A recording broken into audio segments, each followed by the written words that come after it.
There are several mistakes that kill beginner game projects. Not bugs, mistakes. And I know because I have committed every single one of them. So I'll take you through the mistakes in this video, show you some of my own projects as evidence, and hopefully you can become a better game dev. Mistake one is the most common one. And if this is you, please comment down below and admit your guilt.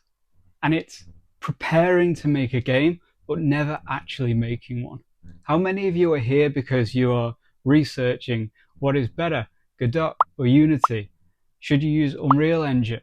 You're doing research, maybe you have a Trello board. Why? Just start and make the game. The fix is really simple. Just get onto your computer, open Godot right now, and get started. Take a look at the docs, see what you can build. Maybe you can watch some tutorials, but commit to every hour of tutorial that you follow. Try and spend 2 hours in the engine, working stuff out and building a game. Get started today. Mistake two is trying to do everything at once. You're learning the engine, you're learning the programming, you're trying to do art. Just try and focus on one thing at a time. And one great asset to use is just that, it's assets. Check out itch.io, take a look at some of the asset packs available. If they can help you start to shape your game, and so you don't have to worry right now about the art, do it. There's no harm in that. You can always replace it later if you want to. But focus on one thing at a time, get good at it, get the foundation in place. And a little bit of shameless self-promotion here. I have some of my own asset packs published on itch. If you want to check them out, I'll link them in the description down below. So there we have two mindset mistakes that really stop you just starting or getting into making your first game. Don't let those things hold you back. Please promise me you're going to go, and now you're going to start. But the next mistakes we'll look at are, once you've started, can make your journey a lot more difficult as you progress in the world of game dev. Mistake number 3 is tutorial hell. If you know, you know. And I think this happens to most of us. It absolutely, for sure, happened to me. My first several games were me just scripting and copying line for line of code from a tutorial. And honestly, I think I spent 60 hours on the game. I'm going to show you the game on screen here. And at the end of it, I was so proud of the game. It was a cool platformer and it looked great, but I honestly learned nothing. I couldn't have repeated a single line of code. I copied every comma and bracket from the instructor and kind of consumed none of it into my brain. So don't get stuck in tutorial hell. Make sure you're understanding every line of code. Try to create a small game by using just little mini tutorials here and there and build them together. And at least that way you have to start to understand why or what it is you're writing, so you can start to link it. And eventually everything will start to sink in and you get that penny drop moment where all of a sudden you feel like you can just do it and you can just start writing code and it comes naturally. And then you can let your creativity flow. But tutorial hell is a big one. Try to avoid that if you can. Follow tutorials, but don't rely on them for everything. The next big mistake, and this will be top of many people's list, is overscoping your game.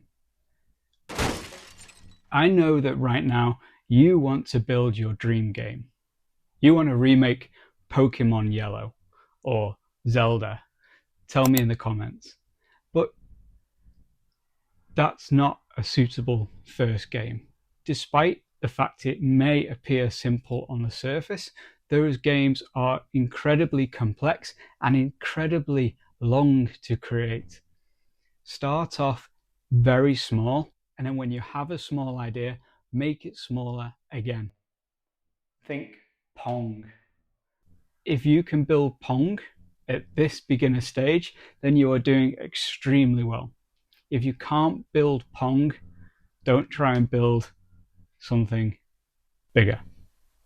You'll hear lots of other YouTubers and Reddit threads talking about overscope or trying to make a big game, and there's a reason why so many people talk about it, and that is because it is a huge mistake. The 1% make a huge game for their first game and finish and become successful, but it is so rare. So best to avoid it if you can. The next mistake is underestimating the last 20% of your game.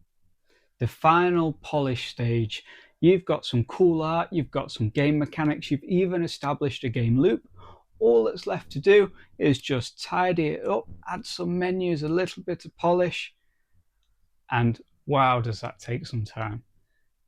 They say that the final 20% of your game will take 80% of the time to do.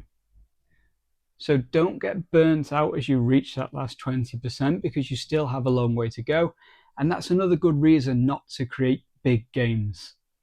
Start small and anticipate that last 20%. It's going to take a lot of time and effort, but it'll be worth it in the end. The next mistake is not using version control. Look into version control because this is so important. It was so long before I started to use version control, and the same thing happens to everybody. You start to use version control when you lose your project, and you are one corrupt file away from losing everything. Please don't spend 3 months on a project to lose it all in 3 minutes, because it will happen. So use GitHub, use version control, and then make sure every time you commit those changes, it's all saved and backed up safely, and then you can just reverse it right back to where it was in the event of any problems. The next mistake is no debugging process. When you're a beginner, you might shy away from trying to debug your code when there's an error. A good start would be to use print statements to try and understand what is happening and where the code is and isn't executing. Read the error text. See if you can understand what it's telling you and why it's not working. A lot of beginners will just go straight to Discord or straight to Reddit and ask on there, hey, why is my code not working? And then they'll copy and paste a new block of code that they've been given. Understand why it doesn't work, and then you'll be much better and much quicker down the line when you're making bigger projects. And believe me, as the projects get bigger, the problems get bigger. So learn how to debug your code. And the last one is building your game in a vacuum. Make sure when you're building your game, ask for feedback. Share it on Reddit, post pictures, gather feedback, play your game, and you make sure that your game is actually fun, because you might have the best art, you might have the best idea, but if the game isn't fun, then no one will want to play it. Don't waste 12 months of your life before you find out that your game isn't fun. So don't build in a vacuum, ask for feedback, and join a community that can help you grow your game. So stop planning and start building today. This is the day when you start your game. If you've started, that's fantastic. You're now going to avoid the mistakes we spoke about. Don't try and focus too hard on everything. Just get one piece right for now. Remember to save energy for that last 20% of your project, because that is going to take so much time. And then if you're ready for that, you will ship your game, and I'll be proud of you. Make sure you're using GitHub so you don't lose your project at that critical moment. And make sure you learn to debug your own project. Understand what the error says and try and learn how to fix it. Every game developer I know started messy, and hell, I'm still really messy. Learn from these mistakes, you push through it, and you do the hardest thing there is, and that is to ship your game. If this video helped you, then please subscribe. Leave your worst game dev mistake in the comments below. I'd love to hear it. Like the video if you don't mind, and please stick around. I make pixel art content, game dev content, and I'll be uploading more frequently. So I hope you enjoyed the video, and I'll see you in the next one.